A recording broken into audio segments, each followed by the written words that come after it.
So now the Antichrist, or the King of the West, has vanquished the harlot, or the old church institutions of Europe and of the world, really, and has destroyed the only religious order that would oppose him. Because eventually, this king ultimately will revive the idea of emperor worship.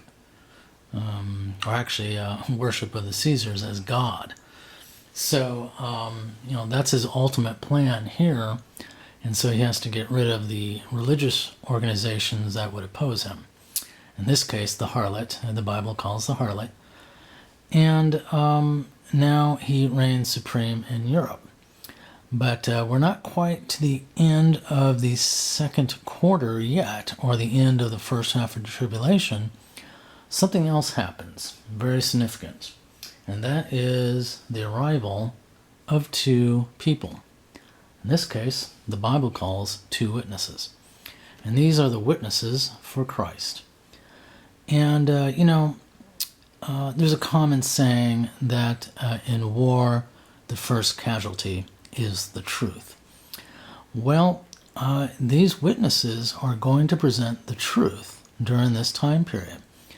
And as the tribulation ramps up, there's going to be tons of deception and lots of lies. And so these two guys, these two witnesses, will be the truth bearers, if you will, of information in Israel. And it's very important that they do this because there's going to be great deception in the world, it says in the Bible, that even would deceive the very elect, which of course are the saints of the tribulation. And so, the two witnesses are dispatched, and these two witnesses are actually people from the past. And in the Bible, the Old Testament, there is a prophet who lived in the past several thousand years ago by the name of Elijah. And he is expected to return right before Messiah should arrive. And so,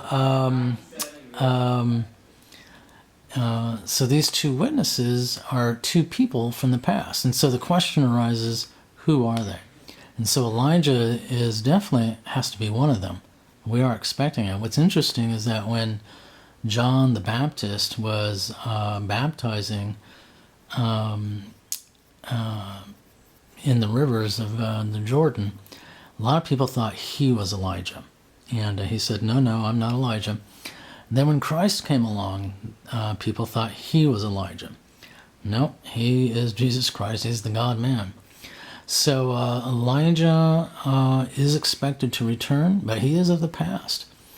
And this other person is actually an unknown. We don't know. The Bible doesn't really tell us who this other witness is. And some have speculated Enoch is one of the witnesses. Maybe it's Moses.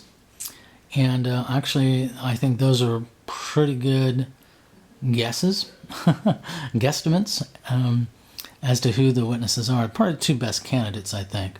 It's either Enoch or Moses, alongside with Elijah. Now, why is this? In sci-fi, I don't know if you've ever seen Babylon 5. There's a particular character in the story of Babylon 5, Jack the Ripper, and he comes back from the past and basically puts on trial some main characters from the show. But he tells everybody he should be dead. Why isn't he dead? The characters ask. And he says a particular alien race called the Vorlons, they basically put him in stasis and kept him alive. Well, is that too far-fetched to believe in this case, in terms of these two witnesses?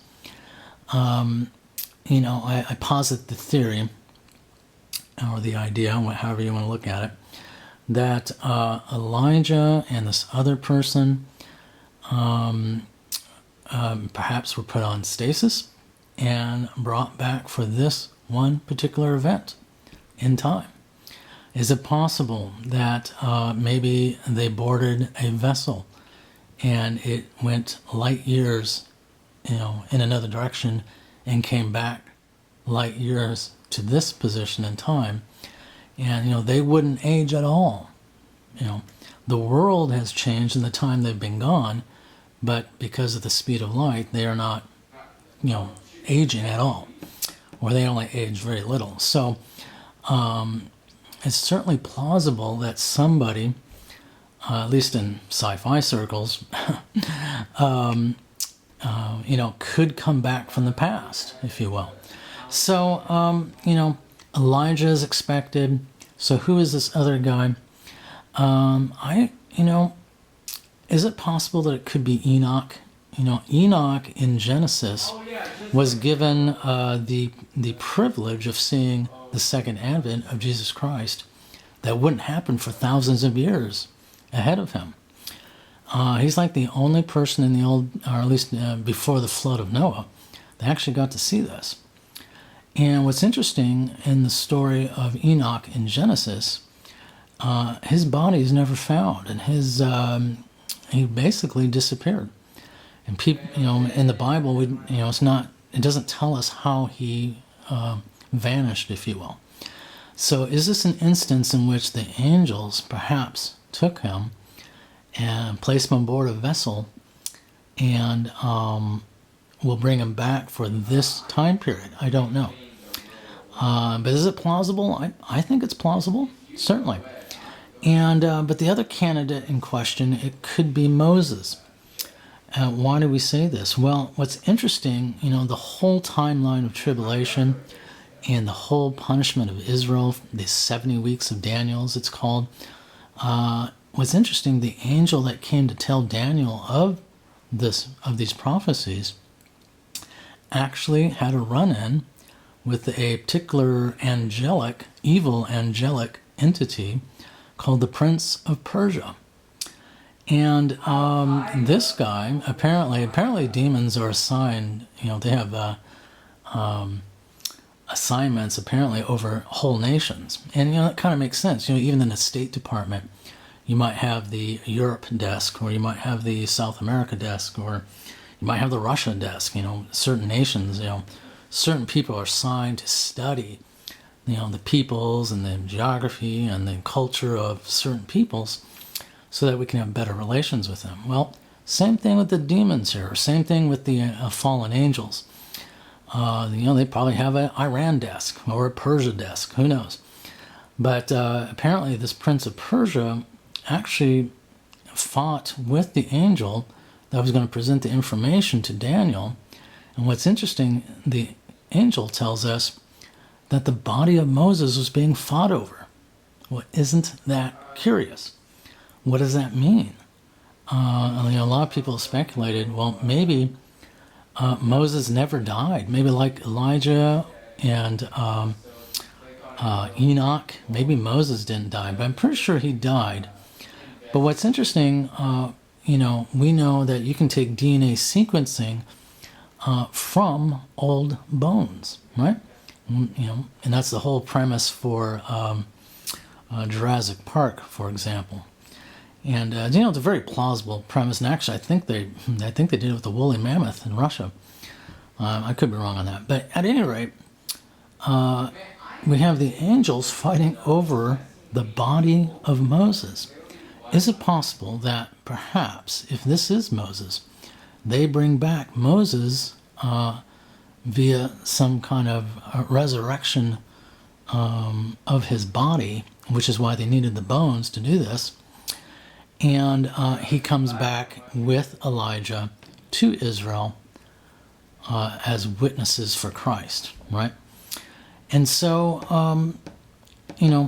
I leave it out there. The Bible does not tell us who the two witnesses are, however, just to let you know. It doesn't say Elijah and Moses. It doesn't say Elijah or Enoch. Elijah, by the way, actually left Earth aboard a vessel of some sort, and he didn't die. So that's why we say Elijah as well. All three candidates, Elijah, Enoch, and Moses, the candidates for the two witnesses here, and all of them have some kind of connection to not dying or at least being resurrected in some way. And but all of it's plausible. But what's important, however, the book of Revelation just calls them the two witnesses, and that's it. Maybe it's not really important on who it is. Because maybe we've focused too much. Even just now, I just focused on the characters of the Old Testament without really looking at what they're going to be doing here. And maybe people would focus on the technology, or maybe they almost appear magical, right? And so rather than focusing on the message, we might be focusing on the messenger. And so the Bible just calls them the two witnesses. And so they arrive in Israel, and I say that they arrive about 5 months before the end of the first half of tribulation. Why is that? Why do I say 5 months? Well, there is a demonic invasion of the earth that lasts for 5 months, it says. Well, what's interesting, these witnesses are unable to be killed by anyone. They're almost superhuman. But it does say in the Bible that in the future, an angel will kill them. So this angel that does kill them comes with that demonic invasion. And so that's why I say it's at the end of the 5 months of the first half, because these two witnesses are given a time period for their mission. They have 3.5 years to be witnesses for Christ. And so, therefore, if they are killed by the demon that comes with the demonic invasion, which lasts for 5 months, and if that invasion is at the end of tribulation, which I say it is, and I'll show that it is, I'm just not just throwing it out there, then therefore by logical deduction, if they have 3.5 years, then we're going to put their advent, if you will, onto the scene about 5 months at the end of the first half. So here we go. The two witnesses show up, and things are really going to crank up in terms of violence as well as miracles.